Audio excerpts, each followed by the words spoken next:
Hey guys, welcome to my new movie collections update video for the month of May of 2014. I'm glad you guys can join me. I know I haven't been on the interwebs for a while. I haven't uploaded anything, but I'm back again. Been watching some movies. Got a nice little, small little selection here of films that I watched recently and I want to share with you guys. So hope you enjoy. As always, like the video, subscribe to my channel, leave me comments, guys. All right, tell me what you think, and show me your support. All right, guys. So let's get started. Okay. So the first film that I'm going to show you is the film American Hustle with an all-star cast: Bradley Cooper, Amy Adams, Kristen Bale, Jennifer Lawrence, and Jeremy Renner. All-star cast. I have to apologize a little bit. I saw this movie a while ago, so I don't remember every single detail about it. But the only thing I can say is that Christian Bale and Amy Adams' character kind of play like these. I can't remember. Apologize again, but they are in the business of trying to scheme banks, I believe, out of money, or they're trying to scheme certain people out of money, and they kind of like get involved a little bit with the lobbyists or lawyers around there, and they're kind of form like a network in terms of trying to scheme people out of their money so they can make money for themselves. And they kind of get interwoven with the mafia. So there's this big thing that happens in there. The FBI, I believe, gets involved.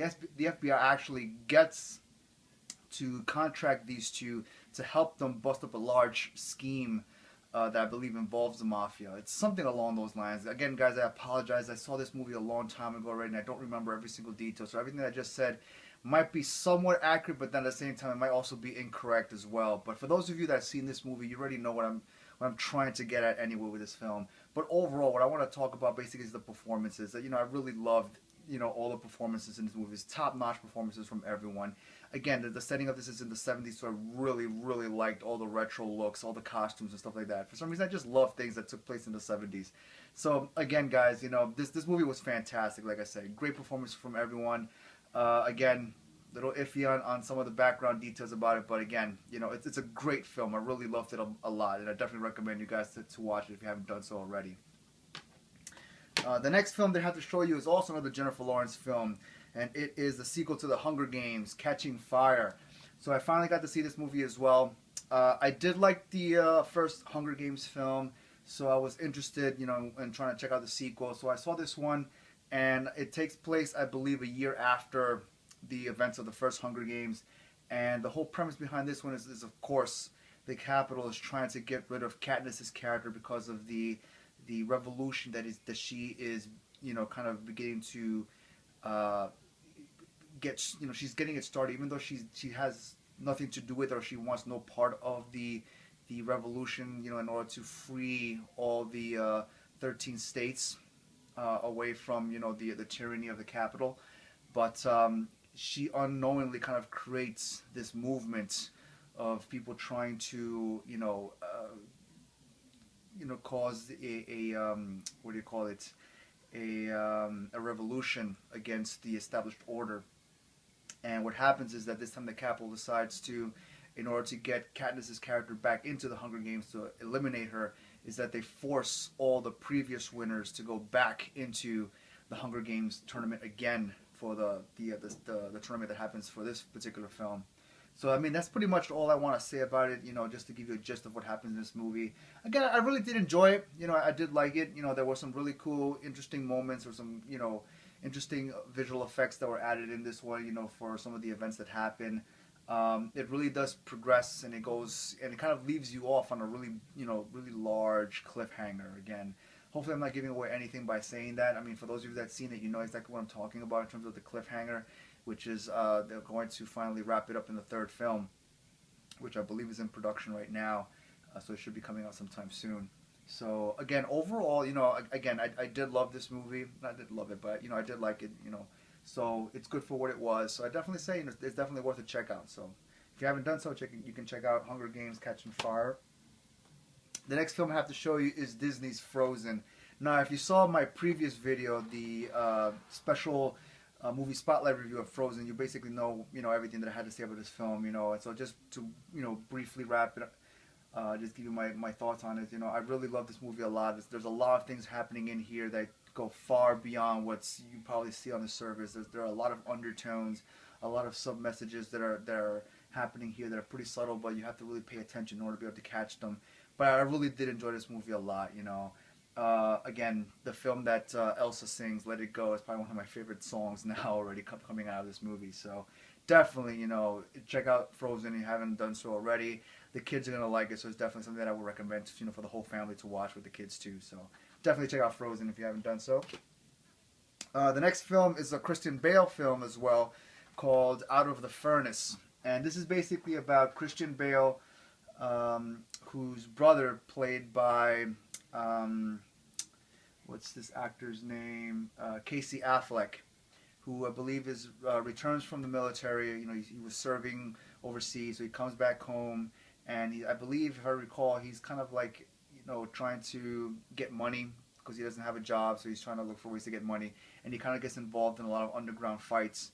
And on one particular occasion, he kind of gets into one of these underground fights that Woody Harrelson's character kind of organizes, and Woody Harrelson kind of plays, these southern rednecks that are pretty much low end, so they do a lot of questionable acts, and if they don't get things done a certain way, they find ways of, getting things done the way they want it. So what happens is that Christian Bale's character's brother, played by Casey Affleck, gets killed in one of these underground fights, and the rest of the film is just trying to see how Christian Bale's character goes about trying to figure out what happened, who did it, and trying to get vengeance for his brother.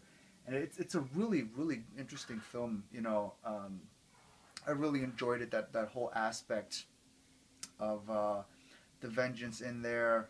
You really do kind of detest Woody Harrelson's character because he really looks like this is a guy I don't want to meet somewhere, in a back alley anywhere. I wouldn't want to run into him anywhere. So yeah, but it was a good film. I really did like this one a lot. So I definitely say check it out if you haven't done so. Out of the Furnace. The next film is Thanks for Sharing, with another pretty interesting all-star cast. You got Mark Ruffalo, Tim Robbins, Gwyneth Paltrow, Josh Gad, Jolie Richardson, Alicia Moore, which is of course Pink. And it's about Mark Ruffalo and several other characters that are part of this self-help group. Well, not a self-help group, but they're part of this rehabilitation group because they're all kind of like sex addicts. So they go in there and they're trying to, provide help for each other to try to, get them away from the vices that they have. And it's a unique look in terms of just the issues that a lot of these individuals go through every day, trying to kind of get their lives back to normal, to get away from all those vices that kind of landed them there in the first place.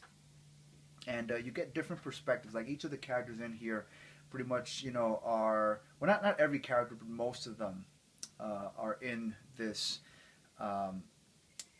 help group, and they pretty much all kind of experience, or they come from different experiences in terms of the vices that they have, and it's interesting seeing how they all deal with it and how they try to approach it, or pretty much how extreme their problems are, and just trying to see how they try to help each other out and how they kind of find support, from each other as well. And there's a lot of things in here that kind of really, at least for me, it really kind of really made me think, wow, this is really like serious stuff that these particular individuals go through.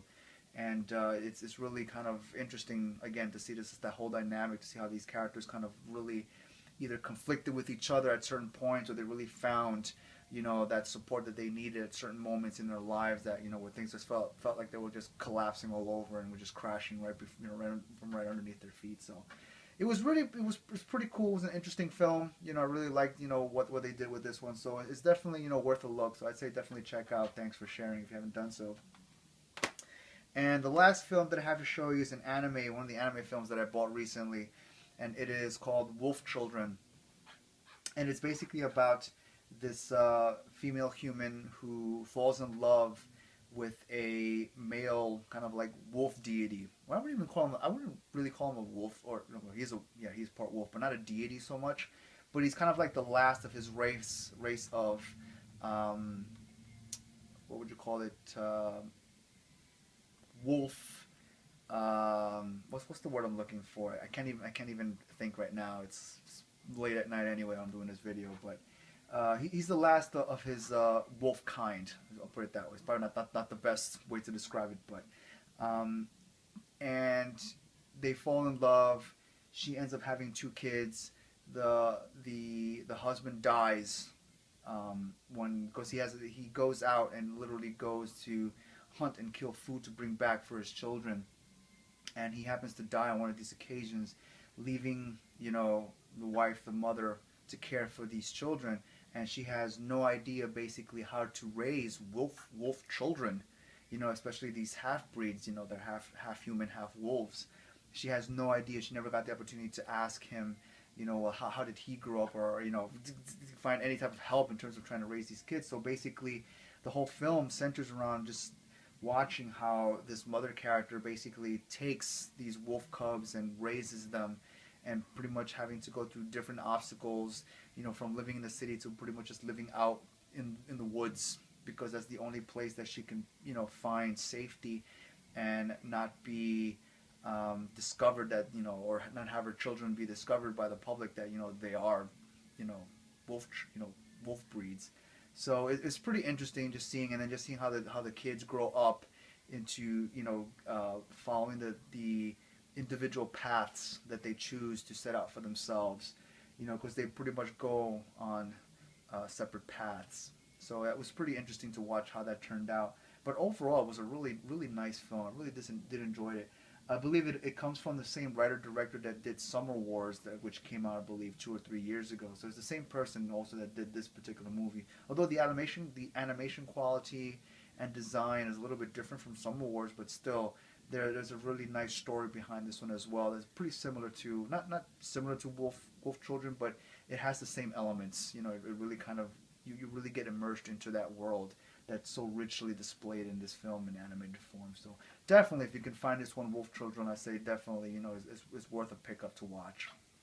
All right, guys, and that's pretty much all that I have. Like I said, it's another small selection as always, and I have some other movies that I'm still watching. I'm gonna pick up probably a couple more within the coming weeks or so, and that's pretty much it. Some quick announcements is. I don't know if I'm going to be working on anything within the coming months or so, at least within the next 2 months, because in the month of June I'm actually going to Japan. All right, woo, yeah, yeah, guys. So I'm actually going to Japan with a friend of mine. It's kind of something that we've been kind of talking about for a long time, and we finally realized it. We bought our plane tickets and all that stuff, so we're getting ready to go. It's pretty much crunch time now. It's a month before, so we're looking forward to it. So I'm going to go over to Japan. So I don't know if I'm actually going to have a movie collections update video for the month of June. I might have one very early in June, but then again I might not. If I don't, then whatever I have left over, I'll probably do it in July. But most definitely I'm probably going to show you guys any footage and pics that I take when I'm out in Japan exploring stuff and whatnot. So I'm really looking forward to that.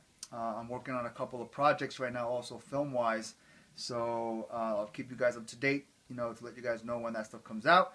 And that's pretty much it that I can think of off the top of my head right now that I think is important to let you guys know about. So that's pretty much it, guys. So again, as I said before, like the video, subscribe to my channel, leave me comments, tell me what you think about what I showed you today, any recommendations. And as always, I really appreciate any support you guys give me.